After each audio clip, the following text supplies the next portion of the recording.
তাওহীদি জনতা এখন অনেক সচেতন। কোরআন প্রেমী তাওহীদি জনতা কোরআন আর সুন্নাহ এই দুইটাই বুঝে, এই দুইটা ছাড়া কিচ্ছু বোঝে না। এই জন্য কোরআন আছে যেখানে আমরা আছি, সুন্নাহ আছে যেখানে আমরা আছি, ইসলাম আছে যেখানে আমরা আছি। এই গণজোয়ার এটা কোরআনের পক্ষের গণজোয়ার, এই গণজোয়ার এটা ইসলামের পক্ষের গণজোয়ার, ঠিক কিনা? আজকে এই ময়দান থেকে বিরিয়ানির প্যাকেট দেয়া হবে, দুনিয়াবি কোনো স্বার্থ পাওয়া যাবে? একজনকে খুশি করতে এসেছে, চিল্লায় বলতে হবে তিনি কে। এজন্য গণজোয়ার আটকানো যায় না। আপনারা বানের পানি যখন ছুটতে শুরু করে দেখছেন আপনারা, ওইটারে আটকানো যায়? আটকাইতে গেলে পানি খালি বাড়তে থাকে, ফুলে ফেপে উপরে উঠতে থাকে। একসময় যারা বাদ দিতে আসে এদেরকে সব ভেঙে মেসাকার করে দেয়। এজন্য যারা কোরআনের মাহফিলকে বানচাল করতে চায় এরা বোঝে নাই, না বুঝে এগুলো করেছে। আমরা তাদের জন্য দোয়া করি, কারণ আমাদের হৃদয়ে তাদের জন্য ভালোবাসা আছে না নাই? আজকে আসেন আমাদের সাথে বসেন, দেখেন আমরা কোরআনের বিপক্ষে, আমার নবীর বিপক্ষে, আমার ইসলামের বিপক্ষে আমরা কোনো কথা বলি না, ঠিক কিনা? আমাদের এই পবিত্র মঞ্চগুলো থেকে কোরআনের পক্ষে কথা হয়, এই পবিত্র মঞ্চগুলো থেকে আমার নবীর শানের ব্যাপারে কথা হয়, এই পবিত্র মঞ্চগুলো থেকে ইসলামের পক্ষে কথা হয়। তো যেখানে ইসলামের কথা হয়, কোরআনের কথা হয়, বিষ্ণু ঈসা ইসলামের বায়োগ্রাফি নিয়ে কথা হয়, কোনো মুমিন ওই রকম বরকতময় মজলিস বন্ধ করতে পারে? আল্লাহ আমাদেরকে সহি সমঝ দান করুক, সহি বুঝ দান করুক, আমরা যেন সবসময় কোরআনের পক্ষে থাকতে পারি। আল্লাহ তুমি তৌফিক দাও। আজকের এই মাহফিলটাকে আল্লাহ তুমি আমাদের নাজাতের ওসিলা বানাও। আওয়াজ করে উত্তর দেন, সকল প্রশংসার মালিককে, সকল ক্ষমতার উৎসকে। কেউ যেটা পারে না পারে কে, কেউ যেটা দেখে না দেখে কে, কেউ যেটা শোনে না শোনে কে, সে আল্লাহর জন্য আওয়াজ করে আমরা পড়বো আলহামদুলিল্লাহ। সবাই পড়েন রব্বানা লাকাল হামদ হামদান কাসীরান তাইয়িবান মুবারাকান ফীহি ইয়া রাব্বি লাকাল হামদু কামা ইয়ানবাগি লিজালালি ওয়াজহিকা ওয়া আযীমি সুলতানিকা লাকাল হামদু বিল ঈমান লাকাল হামদু বিল ইসলাম লাকাল হামদু বিল কোরআন। আমরা প্রশংসা করলাম কার? সব সময় প্রশংসা করব কার? আমরা যেন মনিবের, আমার রব্বে করিমের, আল্লাহ রব্বুল ইজ্জা ওয়াল জালালের প্রশংসা যেন বেশি বেশি করতে পারে। আল্লাহ তুমি তৌফিক দাও। আরো জোরে পড়েন আমিন। উত্তর কাশিমপুর মডেল দাখিল মাদ্রাসার উদ্যোগে আজকের এই বিশাল তাফসিরুল কোরআনের মাহফিল। মাদ্রাসাটা কোন দিকে? এই পাশেই। এটার আগে একটা ডেট হয়েছিল, ওই দিন আমরা আসতে পারি নাই। কয় তারিখে? ডিসেম্বরের 4 তারিখ। জি জি, আসার কথা ছিল, আমারও আসার খুব ইচ্ছা ছিল, কারণ ফেনীবাসীদেরকে আমি ভালোবাসি, ফেনীবাসীরা ভালোবাসে আমায়। তো আসার সুযোগ হয় নাই। কাদারাম মাকদুরা, মহাবিশ্ব সৃষ্টির 50,000 বছর আগে এই পৃথিবীতে কি ঘটবে তার সব লিপিবদ্ধ করে রেখেছেন কে? আল্লাহ। এখানে মিলন মেলা ঘটাবে আজকে, এটা কি 4 তারিখে করা সম্ভব? তাকদীরে আমাদের জন্য আল্লাহ তাআলা আজকে রেখে দিয়েছেন, এজন্য আজকে আমরা একত্রিত হয়েছি। আলহামদুলিল্লাহ পড়েন। সময় সকাল 10টা থেকে দিয়ে রাখছেন, তো এদেরকে তো কষ্ট দিয়েছেন আপনারা।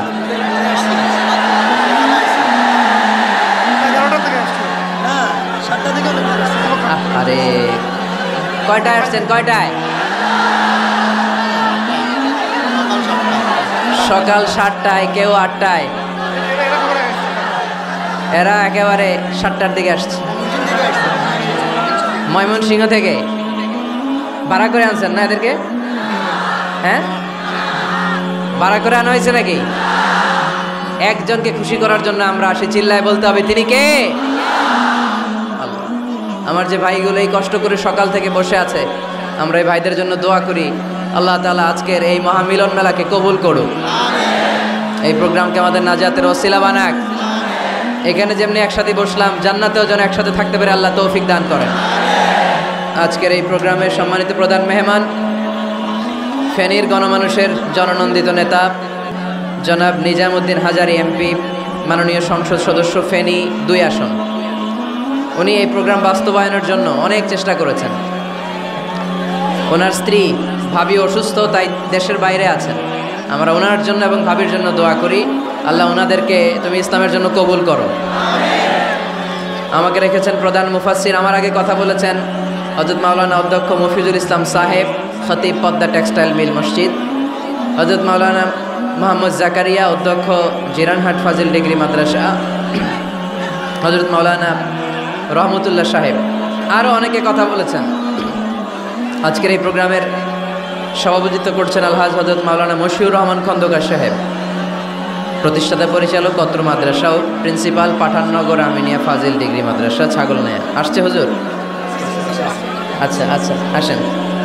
মাশাআল্লাহ। এরপরে আপনাদের প্যানেল মেয়র সাহেব আছেন, এরপর চেয়ারম্যান ভাইরা আছেন, এরপর জেলা পরিষদ সদস্য ভাই আছেন, চেয়ারম্যান সাহেব আছেন। আলহামদুলিল্লাহ, সব নেতা খেতা নিয়ে আজকে বসছি। মাশাআল্লাহ। ফেনীর নেতারা কোরআনের পক্ষে, ঠিক কিনা?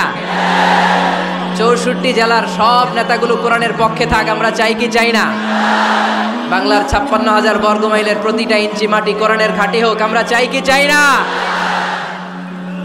আমরা এই বাংলাদেশে কোরআনের ঘাঁটি করতে চাই, আমরা ইসলামকে বিজয়ী শক্তি হিসেবে দেখতে চাই, ঠিক কিনা? এরপরে আমার নানা ভাই আছেন পাশে, ডক্টর শামসুদ্দিন আমার নানা ভাই, তারপর ডক্টর মোজাম্মেল হক আজহারি আছেন, তারপরে এই যে এয়ারপোর্টে গেলে ভাই ভিআইপি লাউঞ্জে খুব সময় দেন, এরকম অনেকে আছেন। সব ওলামা হজরতের নাম যদি আমি বলতে পারতাম ভাল লাগতো। আইম্মাতুল মাসাজিদ, মসজিদের ইমাম সাহেবেরা, মুয়াজ্জিন সাহেবেরা, খতিব সাহেবেরা, কওমি মাদ্রাসার মুহতামিম সাহেবরা, আলিয়া মাদ্রাসার প্রিন্সিপাল হুজুরেরা, স্কুল কলেজ ইউনিভার্সিটির শিক্ষকেরা, পর্দার আড়ালে মায়েরা বোনেরা, আপামর তৌহিদি জনতা, আর আমার কলিজার টুকরা যুবক ভাইয়েরা, সব যুবক, বেশিরভাগ যুবক। মাশাআল্লাহ মাশাআল্লাহ মাশাআল্লাহ। আমাদের হাতে সময় খুব কম, সামনে এশার আজান, এই আজানের আগ পর্যন্ত আমরা কিছু কথা শুনবো ইনশাল্লাহ। পড়েন, আওয়াজ করা যাবে না, এখন আমি আওয়াজ শুনতে পাচ্ছি, আওয়াজ করা যাবে না। দেখেছি, সবাইকে দেখেছি, মাশাআল্লাহ। হ্যাঁ দেখলাম, হ্যাঁ শুরুতেই হাত নাড়িয়ে শুভেচ্ছা জানিয়েছি, বারবার করা যাবে না, দেখলাম সবাইকে। থামতে হবে এবার। মাশাআল্লাহ, ফেনীর ছেলেরা অনেক ভদ্র, এত বড় গ্যাদারিং কিন্তু অল্পতেই থেমে গেছে। অন্যান্য জায়গায় অনেক চিৎকার চেঁচামেচি করতে হয়, আলহামদুলিল্লাহ একটা আওয়াজ হবে না।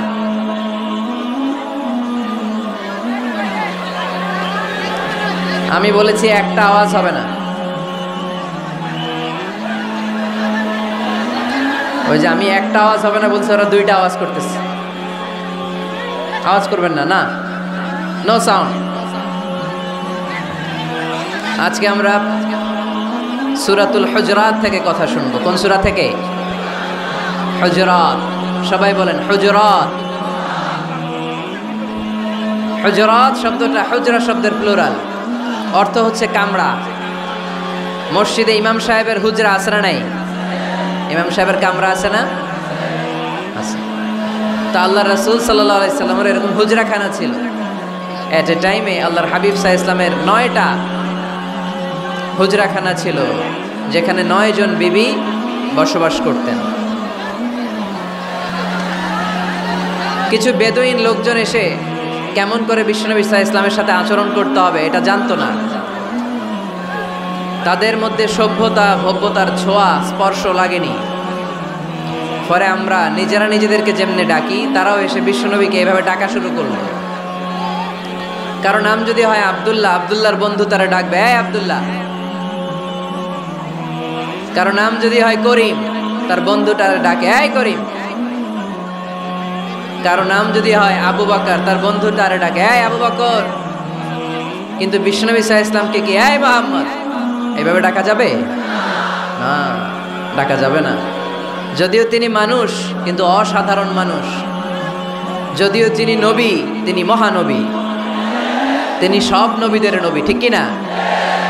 As a father, as a teacher, as a commander, as a lawgiver, as a lawmaker, Muhammad is the superman of the world. সুবহানাল্লাহ পড়েন। আমার নবীর চাইতে শ্রেষ্ঠ কোনো মানুষ গোটা বিশ্বে দ্বিতীয়টা হতে পারে? আমার নবীর চাইতে the most trust worthy personality, বিশ্বস্ত মানুষ এই পৃথিবীতে হতে পারে? সে কোন বন্ধু বলো বড় বিশ্বস্ত, সে কোন বন্ধু বলো বেশি বিশ্বস্ত, কার কাছে মন খুলে দেয়া যায়, কার কাছে প্রাণ খুলে দেয়া যায়, হওয়া যায় অতি আশ্বস্ত, তার নাম আহমদ বড় বিশ্বস্ত। সুবহানাল্লাহ পড়েন। আল্লাহ শিখাতে চাইলেন, এই বেদুইন লোকেরা সাবধান, যাকে তোমরা ডাকছো তিনি সাধারণ মানুষ নন। তাকে ইয়া মুহাম্মদ উখরুজ ইলাইনা, এই মুহাম্মদ এই ঘর থেকে বের হয়ে আসো, এমন করে বেয়াদবের মতো ডাকা যাবে?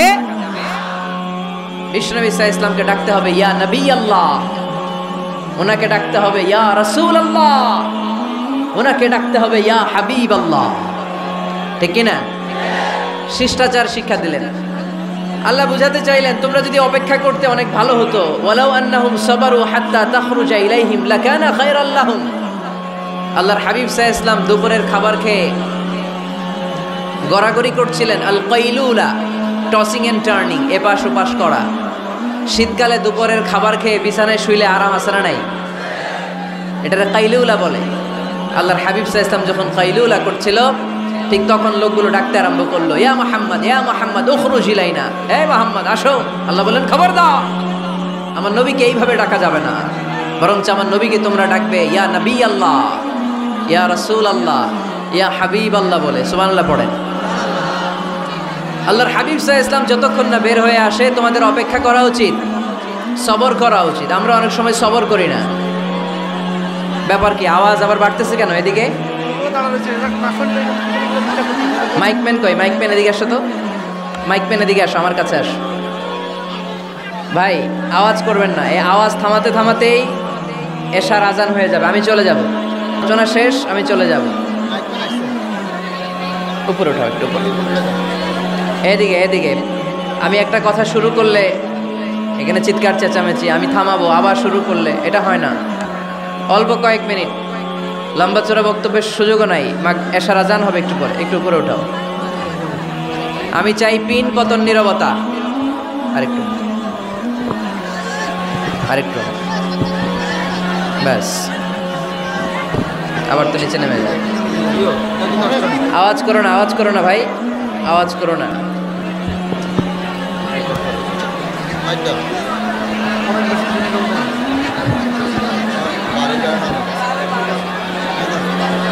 থামতে হবে, থামতে হবে। একজনও কথা বলবে না, একজনও না, নট এ সিঙ্গেল পারসন। হ্যাঁ ঠিক আছে, আবার কথা বলে, এটা ঠিক হয়ে গেছে। হ্যাঁ ঠিক আছে। তাহলে আমরা আমাদেরকে যেইভাবে ডাকি, আল্লাহর হাবিব সাল্লাল্লাহু আলাইহি ওয়াসাল্লামকে ওইভাবে ডাকা যায় না। আল্লাহ বলেন, খবরদার, তোমাদের উচিত ছিল অপেক্ষা করা, যতক্ষণ না আল্লাহর হাবিব সাল্লাল্লাহু আলাইহি ওয়াসাল্লাম বিশ্রাম শেষ করে বাইরে বেরিয়ে আসে। তাই কারো বাসায় গেলে অপেক্ষা করবেন যতক্ষণ না উনি আসে, আর যাওয়ার আগে অ্যাপয়েন্টমেন্ট নিয়ে যাবেন।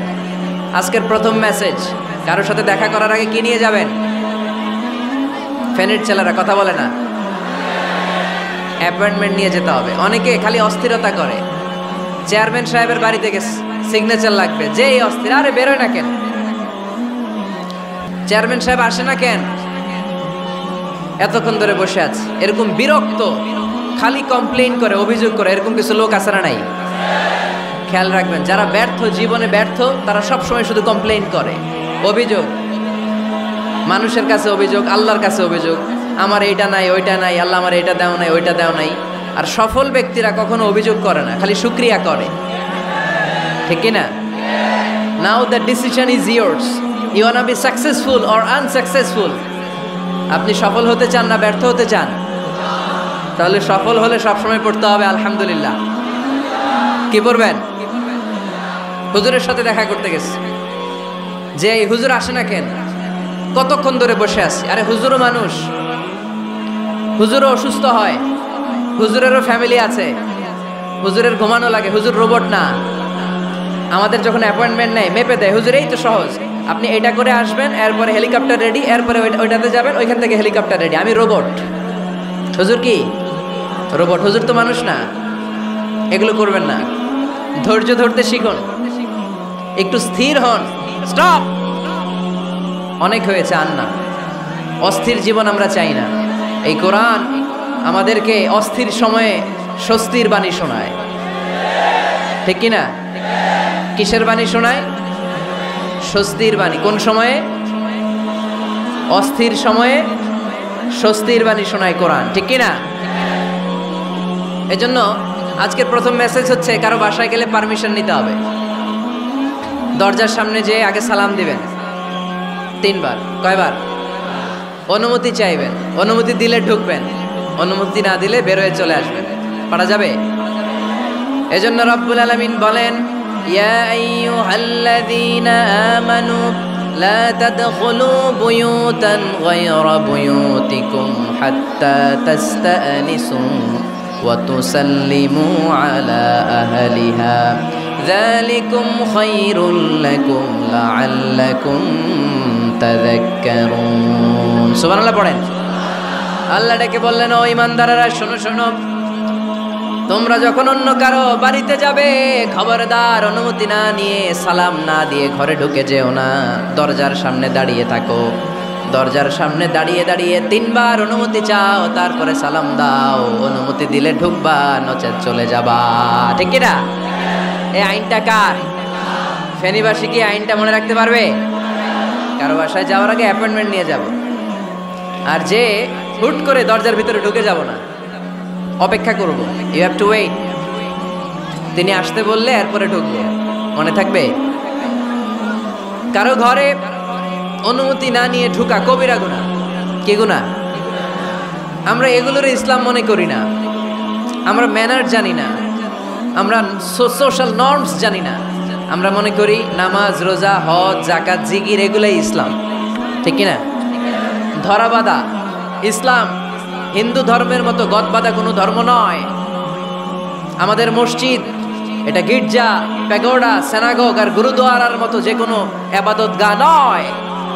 আমাদের মসজিদগুলো আমাদের সামাজিক ঐক্যের কেন্দ্রবিন্দু। আমাদের ইসলাম হচ্ছে আমাদের জীবন চালানোর মেথোডোলজি। কেমন করে এই লাইফটা সুন্দর হবে, স্মুথ হবে, তার সব নির্দেশনা কোরআনের ভেতরে আছে না নাই? এজন্য বিশ্বনবী বললেন, খবরদার কারো ঘরে যাওয়ার আগে সালাম দাও, পাশাপাশি অনুমতি চাও।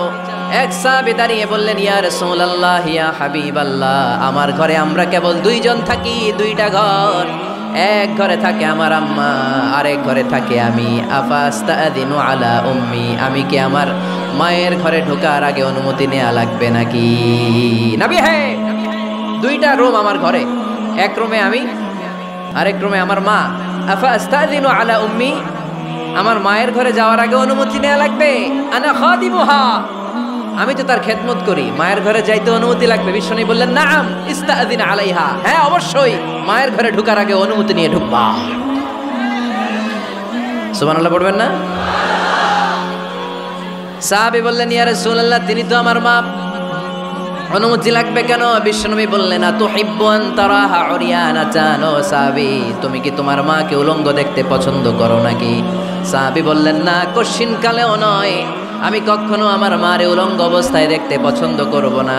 বিশ্বনবী বললেন, তাহলে অবশ্যই অনুমতি নিয়ে ঢুকবা। যদি মারে উলঙ্গ দেখতে মনে না চায় তাহলে ঢুকবা, কারণ ঘরের ভিতরে কে কখন কোন পরিস্থিতিতে থাকে তার কোনো হিসাব আছে। এজন্য সালাম দিবেন, নক করবেন, অনুমতি চাইবেন, তখন নিজেকে নিজে ভিতরে যারা আছে, মহিলা হোক পুরুষ হোক, সামলে নিবে, গুছিয়ে নিবে, তারপরে আপনাকে ঢুকার ব্যবস্থা করে দিবে, ঠিক কিনা? তাহলে মায়ের ঘরে ঢুকতে হলে যদি অনুমতি লাগে, তাহলে বোনের ঘরে ঢোকার আগে অনুমতির দরকার আছে না নাই? আমার পাশের ঘর হচ্ছে আমার ভাইয়ের ঘর, ভাইয়ের ঘরে ঢোকার আগে অনুমতির দরকার আছে না নাই? কাজিন, চাচাতো বোন, খালাতো বোন, চাচাতো ভাই, খালাতো ভাই, পাশের ঘরের ভাবি, পাশের বাড়ির মানুষ, এদের ঘরে ঢোকার আগে অনুমতির প্রয়োজন আছে না নাই? খবরদার, খবরদার, এটা কবিরা গুনাহ। This is my first message to the people of Feni tonight.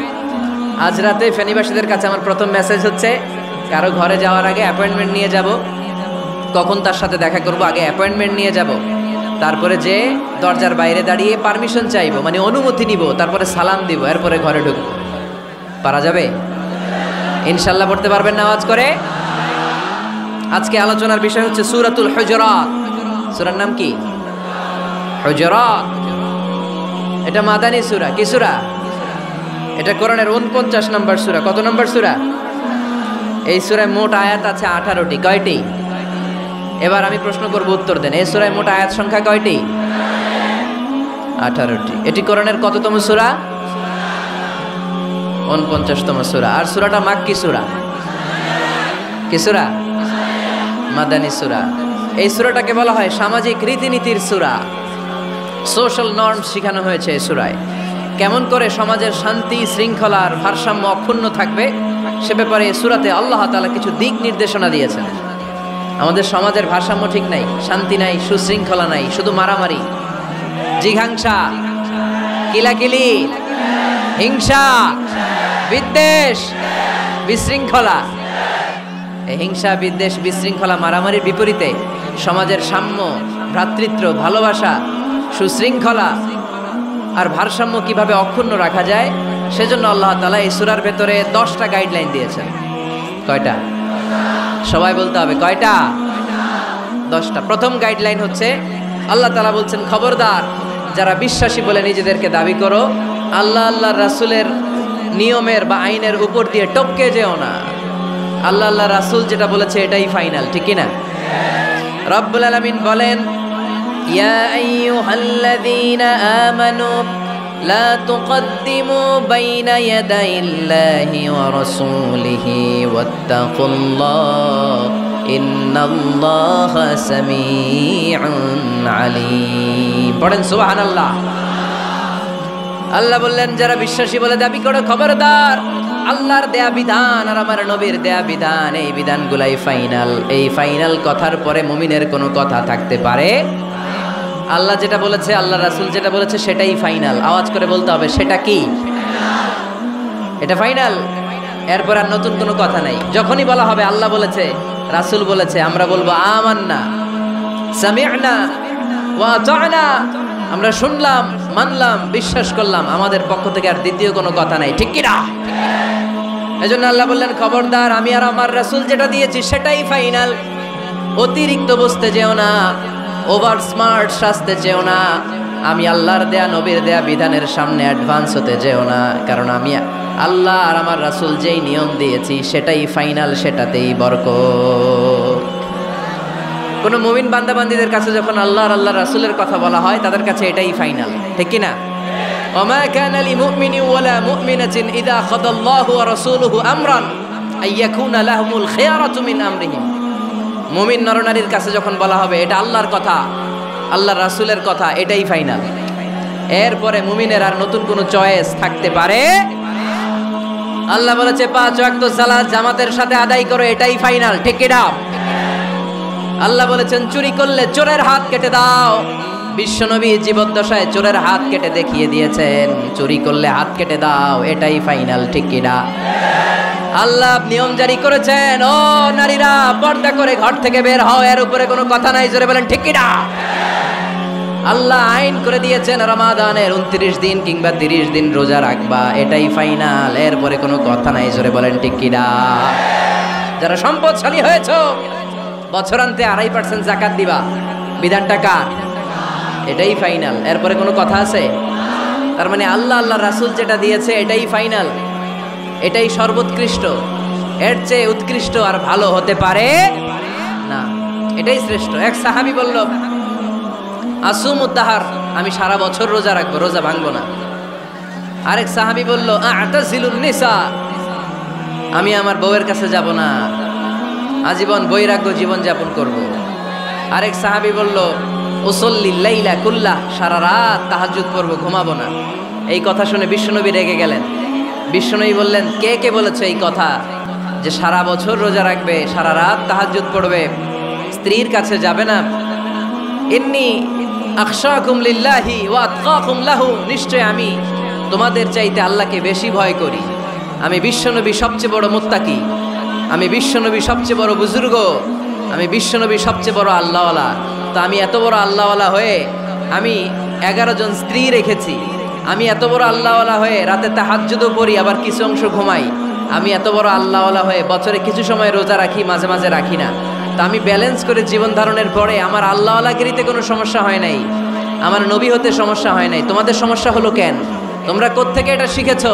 আমি বিশ্বনবী যেটা শিখিয়েছি এটাই ফাইনাল, এর চেয়ে শ্রেষ্ঠ কোনো কাজ আর হতে পারে না। চিল্লায় বলেন ঠিক কিনা? ফজরের ফরজ নামাজ কয় রাকাত? আওয়াজ করে বলেন। বিধানটা কার? আপনি যদি বলেন আমি একটু বাড়ায় পড়বো, 3 রাকাত পড়বো, সওয়াব বেশি হবে না?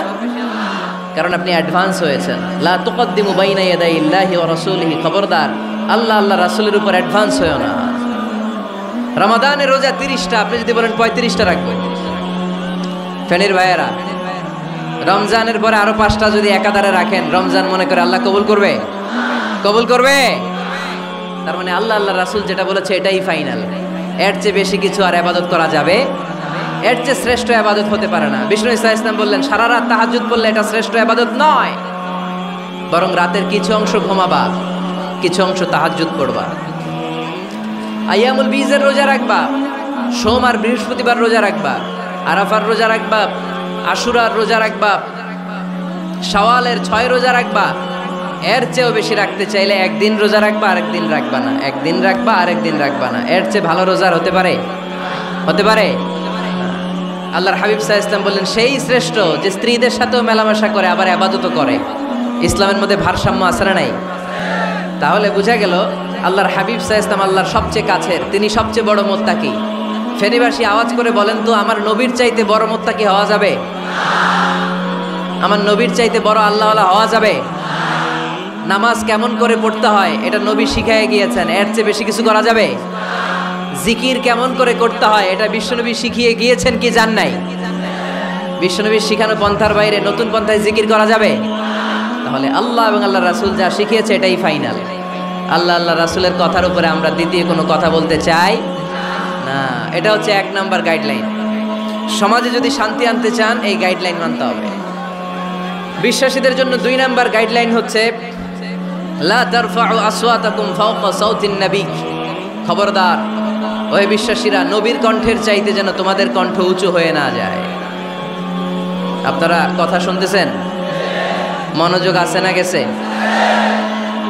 বনু তামিম গোত্রের নেতা কে হবে? আল্লাহর হাবিব সাল্লাল্লাহু আলাইহি ওয়াসাল্লাম পরামর্শ করছিলেন। সাইয়েদনা আবু বকর বললেন, আমার মতামত হচ্ছে এই লোকটা নেতা হলে ভালো হয়, যোগ্য লোক। ওমরে ফারুক বললেন, না উনি না। আবু বকর যেটা বলেছে ওইটা না, আমার মনে হয় এই লোকটা নেতা হলে ভালো হয়। আবু বকর বললেন, না ওমর তুমি বুঝো না, আমি যারে বলছি সে ভালো। ওমরে ফারুক বলে, না আবু বকর, আমি যাকে বলেছি সে ভালো। এরকম মতামত দিতে দিতে, তর্ক করতে করতে বিশ্বনবীর গলার চাইতে সাহাবীদের গলার আওয়াজ বড় হয়ে গিয়েছে। আল্লাহ এটা আরশের উপর থেকে বরদাস্ত করে নাই। আল্লাহ বলেছেন, খবরদার, লা তারফাউ আসওয়াতাকুম ফাওকা সাউতিন নবী, নবীর কণ্ঠের চাইতে তোমাদের কণ্ঠ যেন উঁচু হয়ে না যায়। আমার নবীকে আমি তোমাদের বন্ধু বানিয়েছি, তোমাদের কাছে রেখেছি, তার মানে এই নয় যা মন চায় তাই নবীর সাথে আচরণ করবা, ঠিক কি না? কখনো যেন নবীর কণ্ঠের চাইতে কণ্ঠ উঁচু হয়ে না যায়। যদি নবীর গলার আওয়াজের চাইতে তোমাদের গলার আওয়াজ উঁচু হয়ে যায়, তোমাদের জীবনের সব নেক আমলগুলোকে আমি বাতিল করে দেব। আল্লাহ ধমক দিয়ে বললেন, খবরদার, ইয়া আইয়ুহাল্লাযীনা আমানু লা তারফাউ আসওয়াতাকুম ফাওকা সাউতিন নবী ولا تجهروا له بالقول كجهر بعضكم لبعض أن تحبط أعمالكم وأنتم لا تشعرون পড়েন সুবহানাল্লাহ।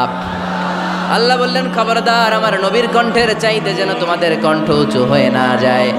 আমার হাবিবের কণ্ঠের চাইতে তোমাদের কণ্ঠ যদি উঁচু হয়ে যায় বেয়াদবি হয়ে যাবে, ফলে তোমাদের সব নেক আমল বাতিল করে দিবে কে? এই আয়াত নাজিল হওয়ার পরে সাহাবারা কেউ বিশ্বনবীর সামনে এসে বড় গলায় কথা বলে না, আস্তে আস্তে বলে। কেমনে বলে? ওমরে ফারুক এই আয়াত শুনে এত ভয় পেলেন, তিনি বিশ্বনবীর কাছে কোনো কথা নিয়ে আসলে ফিস ফিস করে বলতেন। বিশ্বনবী শুনতে পেতেন না, বলতেন এই ওমর কি বলছো, বুঝি নাই, জোরে বলো। ওমরে ফারুক সাউন্ড বাড়িয়ে জোরে বলতেন, বিশ্বনবী বলতেন এই কি বলেছো, এদিকে আসো, জোরে বলো। আমি শুনতে পাচ্ছি না ওমর, আরো জোরে বলো। ওমরে ফারুক আবার একটু সাউন্ড বাড়িয়ে আবার বলতে আরম্ভ করতেন, বিশ্বনবী বলতেন আমি শুনতে পাচ্ছি না, জোরে বলো। সুবহানাল্লাহ পড়েন। ভয়ে আন তাহবাতা আমালুকুম ওয়া আনতুম লা তাশউরুন, খবরদার, নবীর কণ্ঠের চাইতে যদি কণ্ঠ উঁচু হয়ে যায় সব নেক আমল বাতিল করে দিবে কে? আপনারা যারা হজ উমরা করেছেন, হজ আর উমরা করতে পেরেছেন কারা কারা দেখি? মাশাআল্লাহ। যারা করতে পারি নাই আমরা, আমাদেরকেও যেন আল্লাহ তাআলা তৌফিক দান করে, আমরা পড়ি আমিন। আমরা যেন কাবার চারপাশে তাওয়াফ করতে পারি, সাফা মারওয়ায় যেন সাই করতে পারি, আল্লাহর হাবিব সাল্লাল্লাহু আলাইহি ওয়াসাল্লামের কবরের সামনে দাঁড়িয়ে যেন আমরা সালাতু সালাম পাঠ করতে পারি। আওয়াজ করে পড়তে হবে আমিন। বিশ্বনবী সাল্লাল্লাহু আলাইহি ওয়াসাল্লামের কবরের উপরে এই আয়াতটা লেখা, যে আয়াত নিয়ে আমি এখন আপনাদের সামনে আলোচনা করছি, লা তারফাউ আসওয়াতাকুম ফাওকা সাওতিন নবী। দেখছেন না হাজী সাহেবরা, দেখে আসছেন না?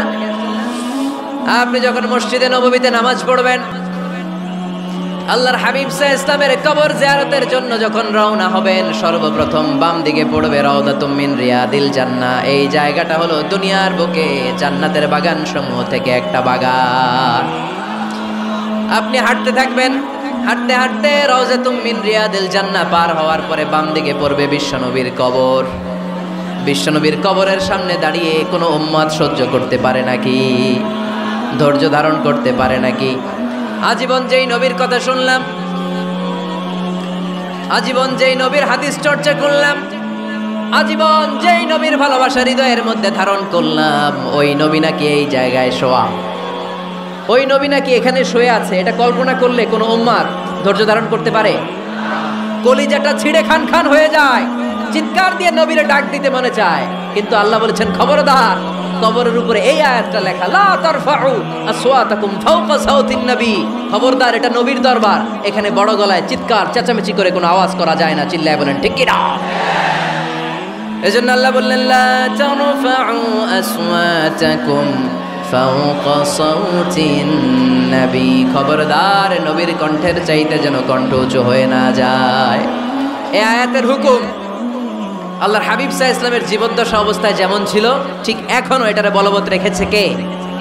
তাই ওইখানে আল্লাহর হাবিব সাল্লাল্লাহু আলাইহি ওয়াসাল্লামের কবরের সামনে বুক ফেটে কান্না আসে, আমার নবী, আমার পেয়ারা নবী এখানে, পেয়ারা রাসূল শুয়ে আছে, এটা জেনেও আমি চিৎকার দিতে পারি না, আমি হই হুল্লোড় করতে পারি না, আমি লাফাতে পারি না, আমি শুধু চোখের পানি ছেড়ে আমার নবীরে সালাম পাঠাতে পারি। ঠিক কি না? এই আয়াতের হুকুম শুধু নবীর ক্ষেত্রেই প্রযোজ্য নয়, আব্বা আম্মার ক্ষেত্রেও প্রযোজ্য। আব্বা আম্মার সামনে দাঁড়িয়ে বড় গলায় কথা বলা যাবে? উস্তাদ আল আসাতেজা যারা আমাদেরকে শিখিয়েছেন, তাদের সামনে বড় গলায় কথা বলা যাবে না। আধ্যাত্মিক গুরু, ইসলামী আন্দোলনের নেতা, ধর্মীয় নেতা, ওনাদের সামনেও চোখ রাঙিয়ে কথা বলা যাবে না। চিল্লায় বলেন ঠিক কি না? লা তারফাউ আসওয়াতাকুম ফাওকা সাওতিন নবী। আদব নাই সমাজে, আদব নাই, এজন্য এত মহা সমস্যা। তাহলে প্রথম মেসেজ হচ্ছে আল্লাহ আল্লাহর হাবিব যা বলেছেন ওইটাই ফাইনাল, ওইটার উপরে কোনো কথা আছে? দ্বিতীয় মেসেজ হচ্ছে নবীর দরবারে দাঁড়িয়ে বড় গলায় কথা বলা যাবে। 3 নম্বরে আল্লাহ বললেন ইয়া আইয়ুহাল্লাযীনা আমানু ইন জাআকুম ফাসিকুম বিনাবাইন ফাতাবায়ানু, ও বিশ্বাসীরা, ও ইমানদার বান্দারা, তোমাদের সামনে যদি কোনো পাপাচারী, কোনো ফাসেক যদি কোনো খবর নিয়ে আসে, খবরটা বিশ্বাস করার আগে যাচাই করে নিও। ফাতাবায়ানু ইয়ানি ফাতাসাব্বাতু আন সিহহাতিল খবর, খবরটা সহি কিনা যাচাই করার দরকার আছে না নাই? ইযা জাআকুম ইন জাআকুম ফাসিকুম বিনাবাইন ফাতাবায়ানু। ফেনীবাসী মনোযোগ দিয়ে শোনেন, কেউ যদি কোনো তথ্য নিয়ে আসে, খবর নিয়ে আসে, শুনেই হুট করে বিশ্বাস করা যাবে না। ফেসবুকে প্রায় বিভিন্ন ফেক নিউজ আছে না নাই?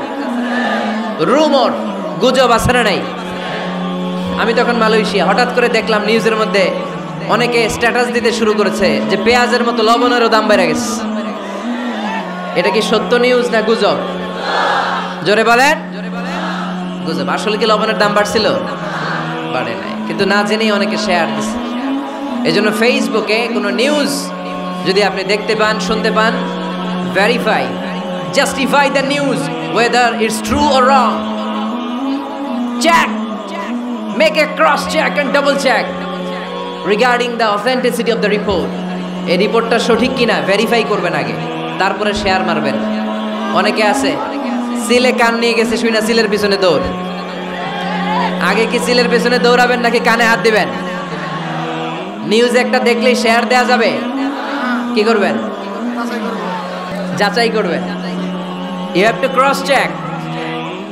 You have to justify the news. You have to verify the news.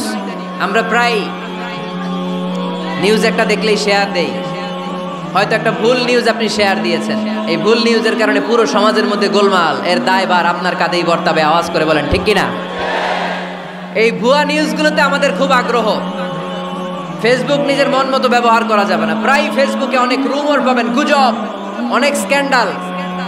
অমুক নেতার গোপন ভিডিও ফাঁস। তো অমুক নেতার গোপন ভিডিও ফাঁস, তোর কি হয়েছে? তোর সমস্যা কি? ওইটা তোর শেয়ার দেয়া লাগবে কেন? চিল্লায় বলেন ঠিক কিনা? মানুষের দোষ আমরা গোপন করতে পারি না। মান সাতারা মুসলিমান সাতারাহুল্লাহু ফিদ দুনিয়া ওয়াল আখিরা।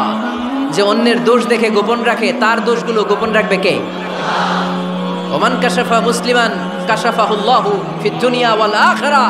যে অন্যের গোপন বিষয় প্রকাশ করে দেয়, ওর গোমরও কিয়ামতের ময়দানে ফাঁস করে দিবে কে? আপনি 10 জনের সামনে অন্যের গোপন বিষয় ফাঁস করবেন, আল্লাহ লাখো মানুষের সামনে আপনার ল্যাংটা করে ছেড়ে দিবে। লক্ষ মানুষের সামনে আপনার গোমর ফাঁস করে দিবে।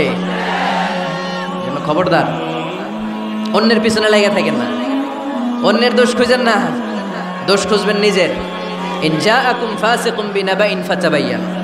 মুমিন কোনো তথ্য, কোনো সংবাদ, কোনো রিপোর্ট কিংবা নিউজ শুনলেই বিশ্বাস করে না। মুমিন আগে এটাকে যাচাই করে, বাছাই করে, জাস্টিফাই করে, ভেরিফাই করে, তারপরে সে বিশ্বাস করে। ঠিক কিনা? আল্লাহর হাবিব সাল্লাল্লাহু আলাইহি ওয়াসাল্লাম বনুল মুস্তালিকের যুদ্ধে জয়লাভ করলেন। হারিস ইবনে মিরার বনুল মুস্তালিকের নেতা। শুনতেছেন আপনারা? কষ্ট হচ্ছে? আচ্ছা।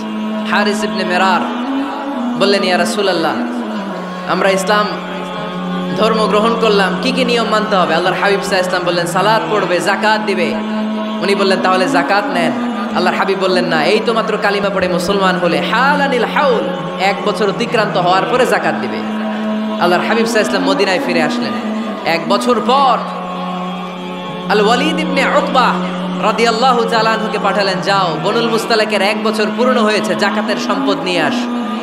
এইদিকে হারিস ইবনে মিরার যাকাতের সম্পদ নিয়ে, সৈন্যবাহিনী নিয়ে, নবীর দূত আসবে যাকাত কালেকশনের জন্য, ওনার জন্য মেহমানদারিতে কোনো ঘাটতি না হয়, ওয়েল রিসিপশন দেওয়ার জন্য এলাকা থেকে বের হয়ে মরুভূমির সামনে দলবল নিয়ে দাঁড়িয়ে।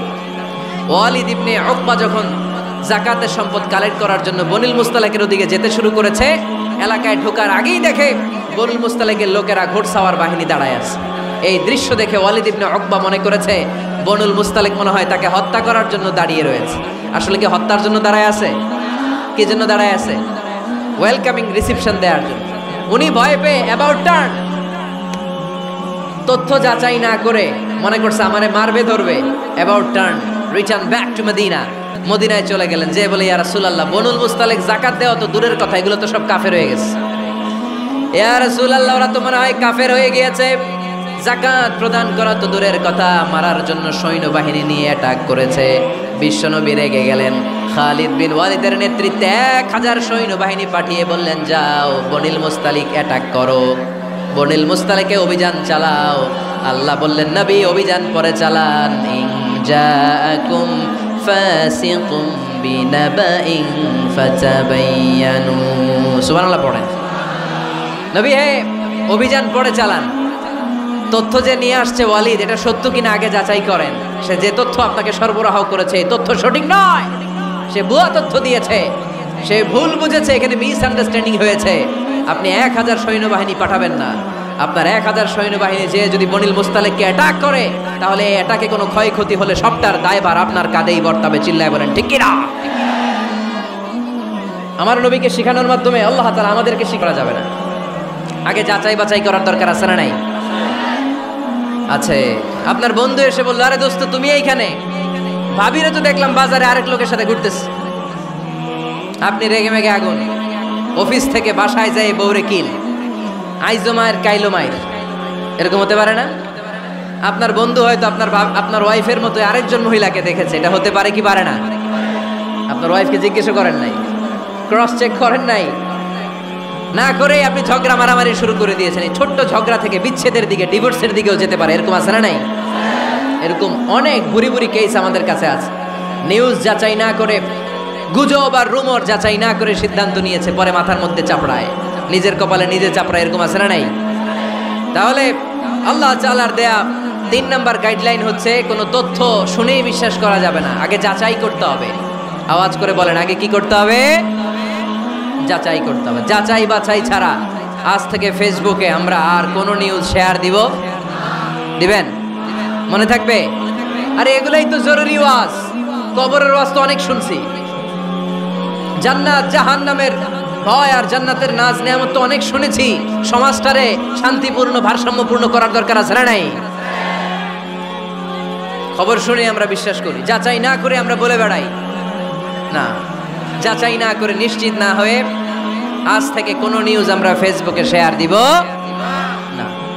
4 নম্বরে আল্লাহ বললেন, 4 নম্বর গাইডলাইন আল্লাহ দিলেন, ইয়া আইয়ুহাল্লাযীনা আমানু লা ইয়াসখার কওমুম মিন কওম। খবরদার আমার বিশ্বাসী বান্দারা, আমার ইমানদার বান্দারা, কেউ কোনোদিন কাউরে ঠাট্টা বিদ্রূপ করে না। সুবহানাল্লাহ পড়েন। মুমিন বান্দা কাউকে ঠাট্টা করতে পারে, বিদ্রূপ করতে পারে না। আমাদের জিহ্বা আছে বলে আমরা যা ইচ্ছা তাই বলতে পারি, কথা বলেন না কেন? আমাদের কান আছে বলে কান দিয়ে আমরা যা মনে চাই তাই শুনতে পারি। যেন কানে শুনি সদা তোমার কালাম, হে খোদা চোখে যেন দেখি শুধু কোরআনের আয়াত। শোনো আমার মুনাজাত, শোনো শোনো ইয়া ইলাহি আমার মুনাজাত, শোনো আমার মুনাজাত। সবাই আওয়াজ করে পড়েন আমিন। লা ইয়াসখার কওমুন মিন কওম। মুমিন বান্দা কখনো অন্য কাউকে ঠাট্টা করবে না। আমার কোনো ভাই মনে কষ্ট পায়, এরকম কোনো ঠাট্টা বিদ্রূপ খোঁচা মেরে বুক মেরে কথা বলা যাবে না। এটা তার চেহারা নিয়ে না, তার পেশা নিয়ে না, তার বংশ নিয়ে না, তার পরিবার নিয়ে না। তার বাবা চুরি করেছে, আমি কি বলতে পারবো তুই চোরের ঘরের চোর? বলে কি বলে না? কেউ একটু মোটা হইলে কয় তুই মোটুর ঘরের মোটু, চোখে কম দেখলে কে তুই কানার ঘরের কানা। আছে না নাই? না, স্টপ, থামেন, অনেক হয়েছে, আর না, এগুলো বলা যাবে না। কারো আকৃতি নিয়ে খোটা দেয়া, ঠাট্টা করা, এটা স্বয়ং আল্লাহর সাথে ঠাট্টা করার শামিল, ঠিক কিনা?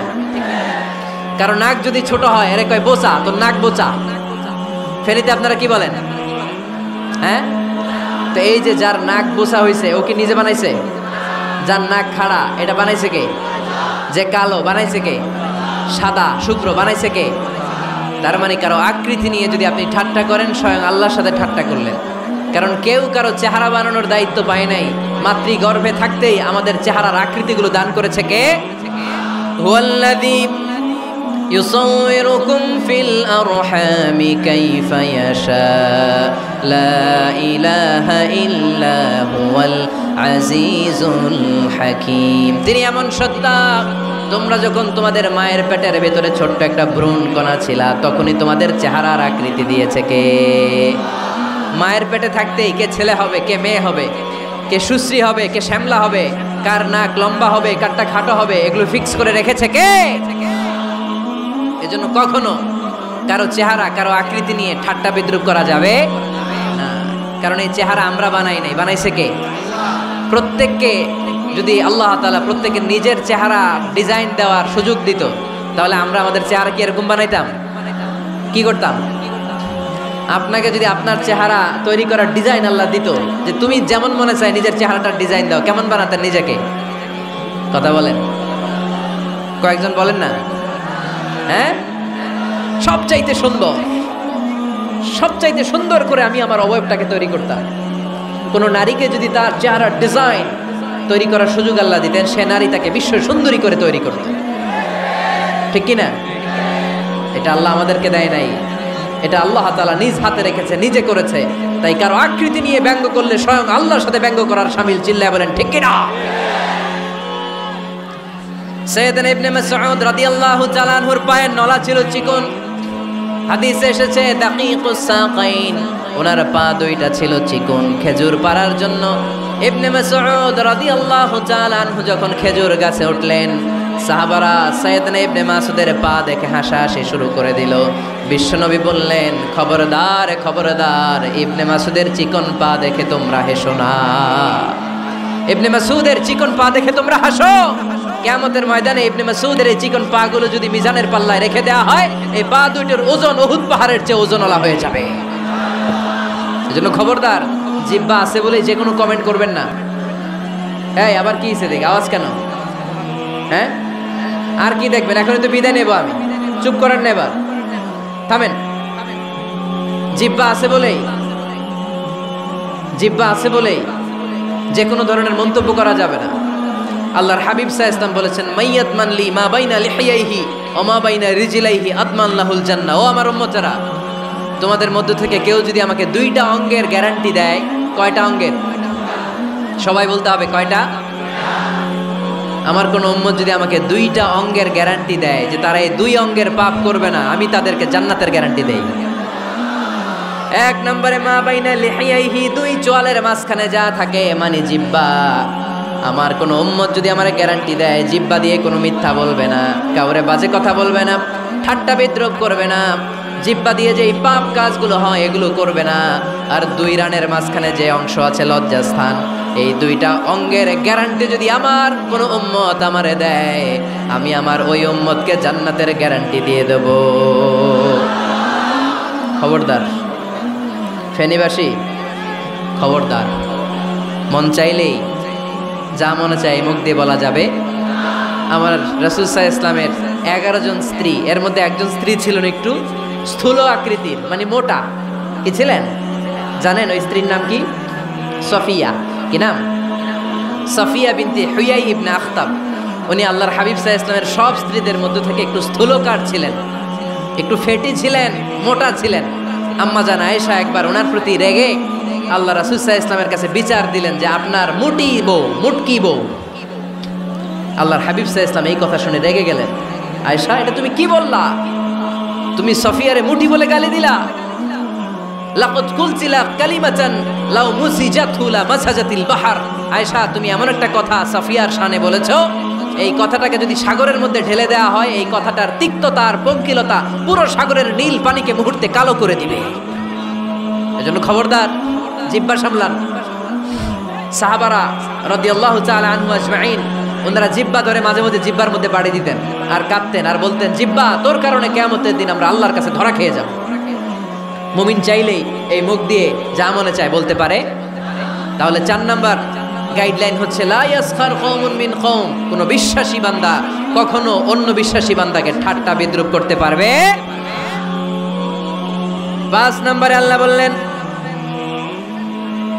ওয়ালা তালমিজু আনফুসাকুম, খবরদার অন্যের দোষ খুঁজবা না। ও আমার বিশ্বাসী বান্দারা, নিজের দোষ খোঁজো, অন্যের দোষ খোঁজো না।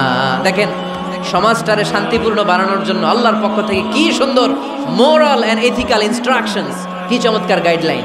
অন্যকে ঠাট্টা করো না, ওয়ালা তালমিজু আনফুসাকুম, নেভার ডিফেম ইচ আদার, একে অপরের দোষ খোঁজো না, নিজের দোষ খোঁজো। কার দোষ খুঁজবেন? আরো জোরে বলতে হবে, কার দোষ খুঁজবেন? অন্যের দোষ খোঁজা যাবে? কিছু লোক আছে দেখবেন সারা দিন চায়ের দোকানে বসে এই বাড়িতে এই সমস্যা, ওই বাড়িতে এই সমস্যা, ওই বাড়িতে এই সমস্যা। তোর বাড়িতে কি সমস্যা? কিছু লোক আছে, কিছু লোক আছে এই হুজুরের এইটা খারাপ, এই হুজুরের ওইটা ভালো না, এইটা খারাপ, এইটা সমস্যা, এটা সমস্যা। তোর কি সমস্যা? তোর সমস্যা তুই খুঁজে বের কর, নিজের সমস্যা খুঁজে বের কর। যে নিজে নিজের সমালোচনা করতে পারে সেই সর্বাপেক্ষা বুদ্ধিমান। এজন্য খবরদার আমার কলিজার টুকরা যুবক ভাইয়েরা, কখনো কখনো কাউকে ব্যঙ্গ করে, বিদ্রুপ করে, ছোট করে কোনো মন্তব্য করা যাবে না। কখনো অন্যের দোষ খোঁজা যাবে না। দোষ আমরা খুঁজবো নিজের দোষ, ঠিক কিনা? দোষ আমরা খুঁজবো কার দোষ? চিল্লায় বলতে হবে কার দোষ? নিজের দোষ খুঁজতে হবে। যারা নিচু মনের মানুষ এরা মানুষের দোষ নিয়ে কথা বলে। Small people talk about people, average people talk about things and stories, and great people talk about ideas. যারা নিচু মনের মানুষ এরা মানুষের দোষ নিয়ে কথা বলে। যারা মাঝারি ধরনের মানুষ এরা এলাকার ঘটনা বিভিন্ন বিষয় নিয়ে কথা বলে। আর যারা বড় মনের মানুষ এরা আইডিয়া নিয়ে কথা বলে। তারা তাদের আইডিয়াকে কাজে লাগিয়ে সমাজটারে পাল্টে দিতে চায়। যুগ জামানা পাল্টে দিতে চাই না অনেকজন। এক মানুষই আনতে পারে জাতির জাগরণ। এক মানুষই বিপদকালে বাঁচায় কাফেলায়, ক্ষুদ্র ডিঙ্গি বাঁচায় জাহাজ অসীম দরিয়ায়। এজন্য নিজেকে শুধরাতে হবে। ওয়ালা তালমিজু আনফুসাকুম, অন্যের দোষ খোঁজো না, নিজের দোষ খোঁজো। তাহলে ফেনীবাসীরা, এই হোক আমাদের স্লোগান, আমরা নিজেদের দোষ খুঁজবো বেশি, অন্য কারো দোষ কখনো খুঁজবো। আপনি নিজে ঠিক হয়ে যান, দুনিয়া এমনি ঠিক হয়ে যাবে। নিজে ঠিক তো দুনিয়া ঠিক। নিজেকে শুধরান।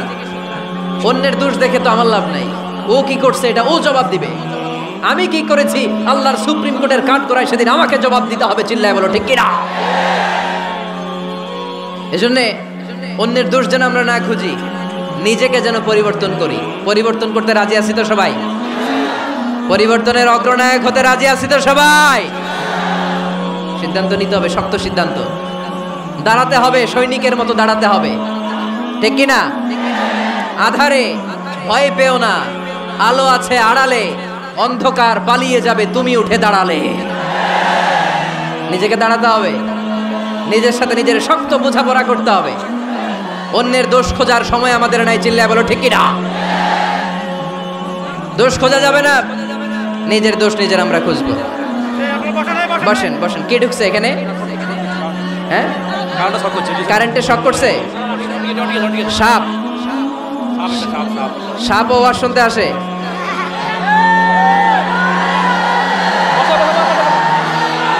মাশাআল্লাহ।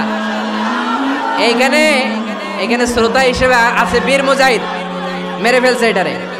ঠিক আছে ঠিক আছে ঠিক আছে, বস।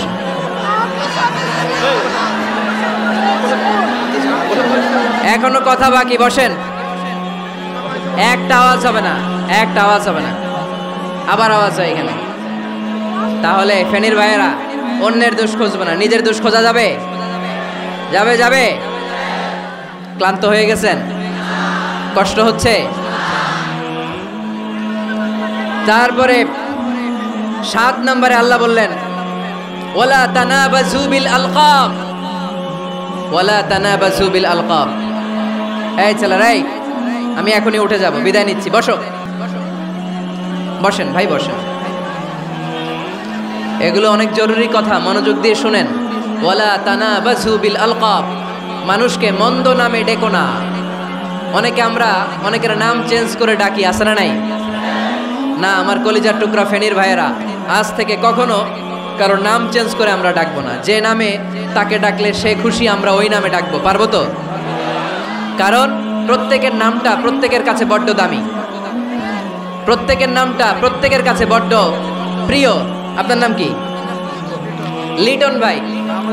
মাউল হক লিটন ভাই। আপনার কাছে মনে হইতে পারে, আরে লিটন একটা নাম হইলো, এ তো কত আছে আমাদের এলাকায়। না, এলাকায় অনেক আছে ঠিক, কিন্তু লিটন ভাইয়ের কাছে লিটন নামটা খুব আদরের, যত্নের, ঠিক কিনা?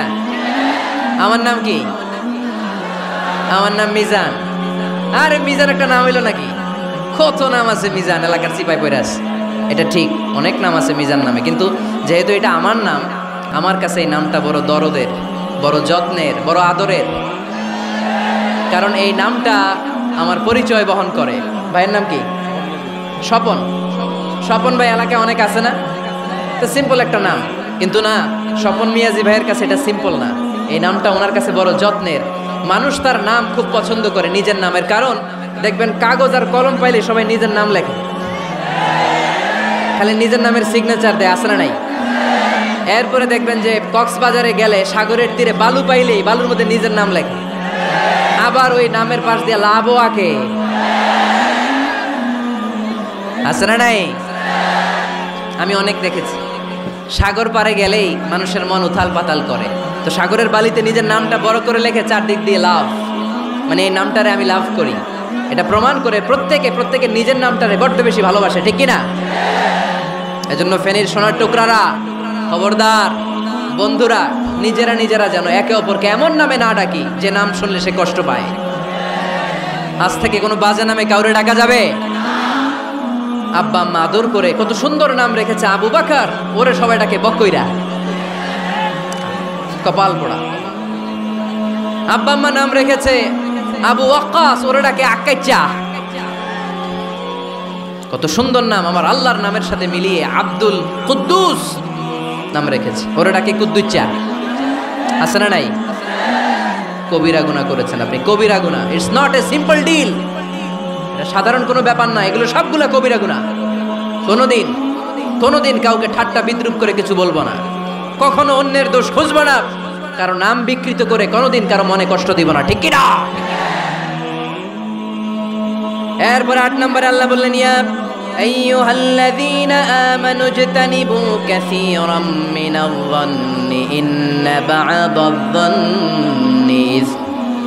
অবিশ্বাসীরা খবরদার, অনুমান আন্দাজ নির্ভর কোনো কথা বলবে না, যেটা বলবে নিশ্চিত হয়ে বলবে। কার কথা? অনুমান নির্ভর কোনো কথা, আন্দাজ নির্ভর কোনো কথা কোনো মুমিন বলতে পারে?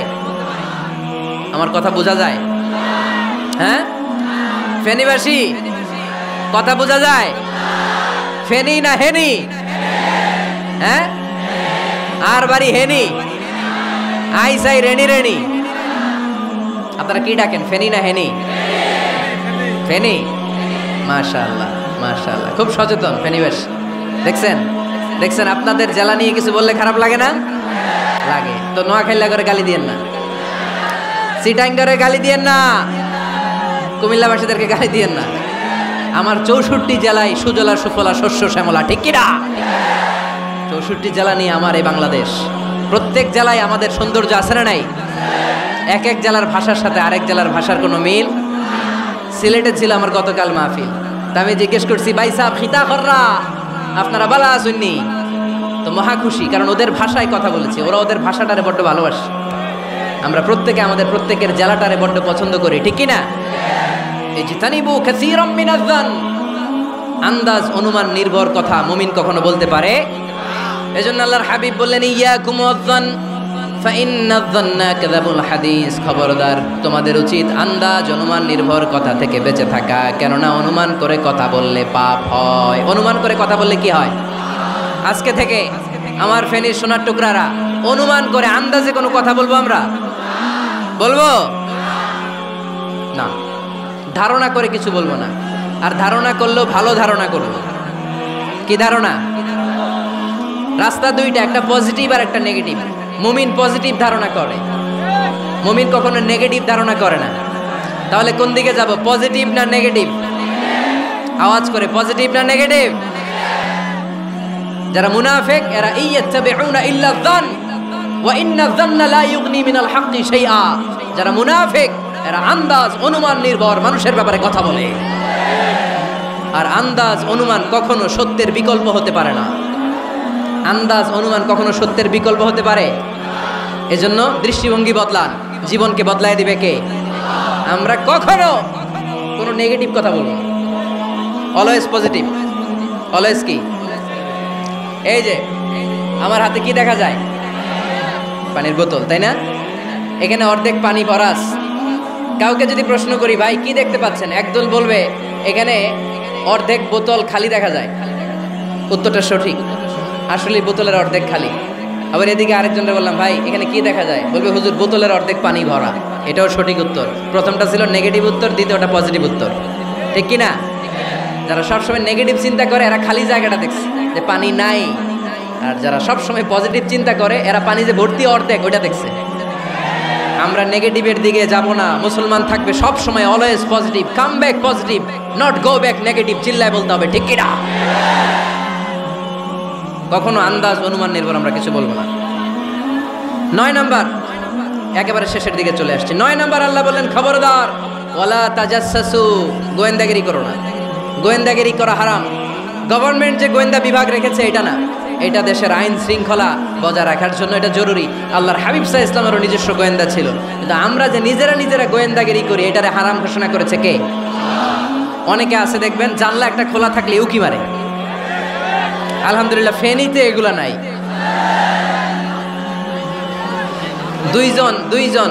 দুইজন ওদিকে কি যেন বলতেছে, উনি আড়ি পেতে কথা শুনে। আছে না নাই? ছিদ্র একটা থাকলে উকি মারে। আছে না নাই? খবরদার ওয়ালা তাজাসসু, গোয়েন্দাগিরি করো না। কখনো কোনোদিন কারো পারমিশন ছাড়া মোবাইলের গ্যালারি চেক করবেন না।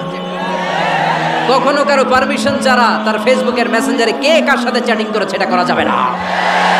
কখনো কারো পারমিশন ছাড়া তার মেইলের ইনবক্স খুলে দেখা যাবে না। কখনো কারো পারমিশন ছাড়া কারো ব্যক্তিগত চিঠি পড়া যাবে না। দিস ইজ ইসলাম, এটাই ইসলাম। আমরা ইসলামরে শুধু নামাজ আর রোজা আর জিকির আর এই দাড়ির মধ্যে সীমাবদ্ধ করেছি। প্রত্যেকের একটা প্রাইভেসি আছে না নাই? Everyone has privacy and no one should interfere in his privacy or in her privacy. প্রত্যেকের একটা প্রাইভেসি আছে না নাই? মানুষ ছোট হলেও তার একটা সম্মান আছে না নাই? এজন্য ছোট্ট বাচ্চাদেরকে কখনো প্যান্ট খুলতে বলবেন না। অনেকে বলে, আরে ছোট মানুষ খোল, আরে তুই খোল, এই খোল তো। আছে না নাই? ওরও প্রেস্টিজ আছে, ওরও সম্মান আছে। খবরদার, everyone has a personal space and no one should interfere someone's personal space. কারো পার্সোনাল স্পেসে যেন আমরা নাক না গলাই। অনেকের বদ স্বভাব ফ্যামিলি ম্যাটার নিয়ে, প্রাইভেট ম্যাটার নিয়ে কথা বলে। ভাই কি চাকরি করেন? সরকারি না বেসরকারি? সরকারি। বেতন কত? ওনার বেতন কত? এটা দিয়ে আপনার কি লাভ? ঠিক কি না? মানুষ একটা দেখলে, ভাই বয়স কত, ভাই বেতন কত? ফার্স্ট ইমপ্রেশনে, ফার্স্ট যখন আপনি কারোর সাথে দেখা করবেন, বেতন কত, বয়স কত, এগুলো জিজ্ঞেস করা যাবে? কেউ যখন কারো ঘনিষ্ঠ হয়, বন্ধুতে রূপান্তরিত হয়, তখন এই কথাগুলো। কিন্তু শুরুতেই প্রাইভেট ম্যাটার নিয়ে, পার্সোনাল ম্যাটার নিয়ে খোঁচাখুচি করা যাবে না। তাজাসসু, গোয়েন্দাগিরি করো না। গোয়েন্দাগিরি করাকে হারাম ঘোষণা করেছে কে? শেষ কথা বলি, 10 নম্বরে আল্লাহ বললেন, 10 নম্বরে রব্বুল আলামিন বললেন, ওয়ালা ইয়াগতাব বা'দুকুম বা'দা আইয়ুহিব্বু আহাদুকুম আইয়াকুলা লাহমা আখিহি মাইতান ফাকারিহতুম। খবরদার কেউ কারো গীবত করো না। কি করো না? গীবত করো না। এই উঠতেছে কে? বসেন, এখনই কথা শেষ হবে, একসাথে উঠবো। বসেন, আমার দিকে তাকান, আওয়াজ বন্ধ করুন। একে অপরের গীবত করো না। ব্যাক বাইটিং, চুগলখড়ি। আলহামদুলিল্লাহ ফেনীতে এগুলো নাই। চায়ের দোকানে বসে এর কথা ওর কানে, ওর কথা ওর কানে বইলা সমাজ একটা গিরিঙ্গি লাগায়। আছে না নাই? আল্লাহর হাবিব বললেন, আতাদরুনা মাল গীবা, গীবত কারে বলে জানো নাকি? সাহাবীরা বললেন, আল্লাহু ওয়া রাসূলুহু আ'লামু, আল্লাহ আল্লাহর রাসূল ভালো জানেন। বিশ্বনবী বললেন, যিকরুকা আখাকা বিমা ইয়াকরাহু, তোমার কোনো ভাইয়ের অনুপস্থিতিতে তার ব্যাপারে এমন কোনো কথা বলা যেই কথা শুনলে সে মনে কষ্ট পাবে। গীবত কারে বলে বুঝছেন? আপনার ভাইয়ের অনুপস্থিতিতে আপনার ভাইয়ের ব্যাপারে এমন কোনো কথা বললেন যেটা শুনলে সে মনে কষ্ট পাবে। এক সাহাবী বললেন, আফারাইতা ইন কানা ফি আখি মা আকুল, নবী আমি আমার ভাইয়ের ব্যাপারে যেটা বলছি এটা যদি সত্যিই হয়, তার মধ্যে যদি আসলেই এই সমস্যা থাকে, তাইলে? আল্লাহর হাবিব বললেন, আরে তাইলেই তো গীবত। আর যদি তোমার ভাইয়ের মধ্যে এই দোষ না থাকে, বানায় বলো, তাহলে এটা গীবত না, গীবতের চেয়ে ভয়ঙ্কর। ফাকাত বাহাত্তাহু, এটার নাম বহতান আর মিথ্যা অপবাদ। চিল্লায় বলেন ঠিক কি না? কোন মুমিন গীবত করতে পারে? গীবত করার মৃত ভাইয়ের পচা গোশত খাওয়ার সমান। কোন মুমিন কখনো গীবত করতে পারে?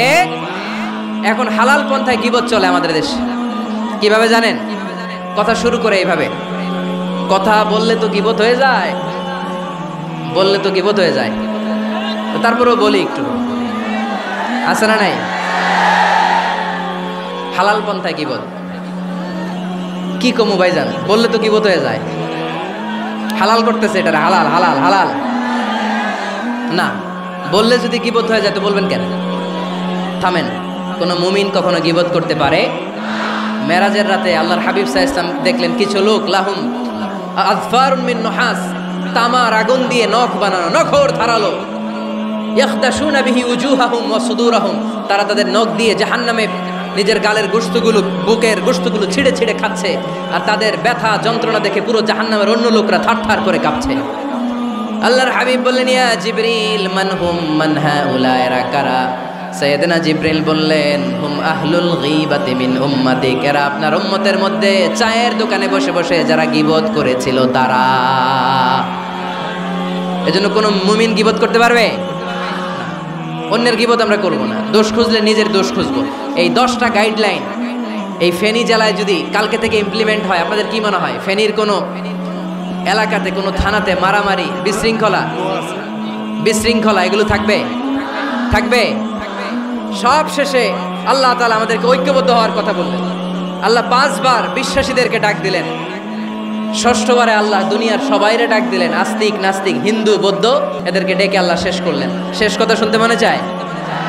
এতক্ষণ আল্লাহ বলছি ইয়া আইয়ুহাল্লাযীনা আমানু, এর মানে কি? ওহে ঈমানদারগণ। এবার আল্লাহ ডাক দিছে ইয়া আইয়ুহান নাস, এবার আল্লাহ কি বলে ডাক দিছে? আওয়াজ করে বলতে হবে, কি বলে? এবার আল্লাহ বললেন, ইয়া আইয়ুহান নাসু ইন্না খালাকনাকুম মিন যাকারিন ওয়া উনসা ওয়া জাআলনাকুম শুউবান ওয়া ক্বাবাইলা লিতাআরাফু ইন্না আকরামাকুম ইনদাল্লাহি আতকাকুম। পড়েন সুবহানাল্লাহ। আল্লাহ ডেকে বললেন, ইন্না খালাকনাকুম মিন যাকারিন ওয়া উনসা, ও বিশ্বাসীরা, এটা বলে ডাকে নাই, ও মানব সকল, নিশ্চয় আমি তোমাদেরকে এক নারী আর এক পুরুষ থেকে তৈরি করেছি। ওই পুরুষের নাম কি? ফেনীবাসী আওয়াজ করে বলেন, আদম আলাইহিস সালাম। আর ওই নারীটার নাম কি? এই 2 জন থেকে গোটা পৃথিবী। তার মানে আসলে আমরা সব এক। আসলে কি? সব এক। নাস্তিকও আমার ভাই, হিন্দুও আমার ভাই, বৌদ্ধ খ্রিস্টানটাও আমার ভাই। ভ্রাতৃত্ব 3 ধরনের। একটা হচ্ছে মায়ের পেটের ভাই, এটাকে আরবিতে বলে আল উখুয়া আন নাসাবিয়্যা, মায়ের পেটের ভাই, উনি আমার মায়ের পেটের ভাই। আরেকটা আছে আল উখুয়া দ্বীনিয়া, দ্বীনি ভাই। এই যে আমরা সবাই এখানে একে অপরের কি ভাই? দ্বীনি ভাই। 3 নম্বরে হচ্ছে আল উখুয়া আল ইনসানিয়া, মানবতার দিক থেকে ভাই। সে দৃষ্টিকোণ থেকে হিন্দু আমার ভাই, বৌদ্ধ আমার ভাই, কারণ সেও মানুষ আমিও মানুষ। আমাদের সবার বাবার নাম কি? কথা কয় না? আদম আলাইহিস সালাম। সবার মায়ের নাম কি? দেখছেন, আমরা সবাই এক, সবাই এক। বিভেদের প্রাচীর আর বৃত্ত আমরা বানিয়েছি। ইসলাম ধর্ম, বর্ণ, জাতীয়তাবাদ এগুলোর বাইরে যে এক বিশাল ব্রড মাইন্ডেড রিলিজিয়ন, যেখানে আলাদা আলাদা বৃত্ত টানে নাই। আমরা ধর্ম, বর্ণ, ভাষা, জাতীয়তা এগুলোকে সামনে এনে আলাদা আলাদা পরিচয়ের বৃত্ত বানিয়েছি। আমরা বানিয়েছি শ্বেতাঙ্গ আর কৃষ্ণাঙ্গের পার্থক্য। আমরা করেছি আরব অনারবের বিভাজন। আমরা করেছি ব্রাহ্মণ আর শূদ্রের জাত প্রথা। ইসলামে কোনো জাত প্রথা নাই, শ্বেতাঙ্গ কৃষ্ণাঙ্গের পার্থক্য নাই, প্রেসিডেন্ট কুলিওয়ালা ঠেলাওয়ালার কোনো পার্থক্য আল্লাহর সামনে নাই। চিল্লায় বলো ঠিক কিনা? যার প্রমাণ, প্রেসিডেন্ট যখন নামাজে দাঁড়ায় তার পাশে রিকশাওয়ালাও নামাজে দাঁড়ায়, তার পাশে শিক্ষকও নামাজে দাঁড়ায়, তার পাশে ব্যবসায়ী ভাই নামাজে দাঁড়ায়, তার পাশে ছোট্ট ছেলেটাও নামাজে দাঁড়ায়। আল্লাহর সামনে গোটা সব বিশ্বের মানুষগুলোরে এক কাতারে দাঁড় করিয়ে দিয়েছে কে? কোনো পার্থক্য নাই। এই পার্থক্য, বিভেদের প্রাচীর আমরা ভেঙেছি। এই বিভেদের প্রাচীরকে ভেঙে গুড়িয়ে দিতে হবে। আমরা মানুষকে মানুষ হিসেবে কনসিডার করি না। দেখলেই বলি কোন দল করেন, দেখলেই বলি কোন পীরের মুরিদ, দেখলেই বলি কোন দল করেন। না না, সবার আগে পরিচয় হচ্ছে আমরা সবাই মানুষ। বাবার নাম আদম, মায়ের নাম হাওয়া। আর আমাদের মধ্যে এই আমাদের মধ্যে সবচেয়ে বড় পরিচয় হচ্ছে আমরা মুসলিম। এখানে আমি মুসলিম ছাড়া আর কাউকে দেখতে পাচ্ছি না, সব মুসলিম। আমার কাছে পীরের মুরিদ নাই, তাবলিগের ভাই নাই, জামাত ইসলাম নাই, শাসনতন্ত্র নাই, ঐক্যজোট নাই, বিএনপি নাই, আওয়ামী লীগ নাই, কিচ্ছু নাই। আমি বুঝি মুসলমান। আমরা একে অপরের মুসলমান বলে কনসিডার করতে চাই না তো, খালি পিস পিস করি, টুকরা টুকরা করে দেশটারে শেষ করে দিলাম। আমাদের প্রভু কয়জন, নবী কয়জন, কোরআন কয়টা? কিন্তু আমাদের মধ্যে বিভাজন। আমরা কি বিভাজন চাই নাকি ঐক্য চাই? আমাদের প্রভু এক নবীর উম্মাহ, জীবন বিধানে কই শিবানী কোরআন। তবে কেন এক নও হে মুসলমান, এক হও এক হও করিয়া আহ্বান। পড়েন আমিন। বাইতুল্লাহ এক, মদিনা শরীফ এক, ওহদ পাহাড় এক, বদরের মাঠ এক, ঠিক না? একটা তো জীবন মরণ যে একটাই, একের সাথে মিলে মিশে একটাই প্রাণ। তবে কেন এক নও হে মুসলমান, এক হও করিয়া আহ্বান।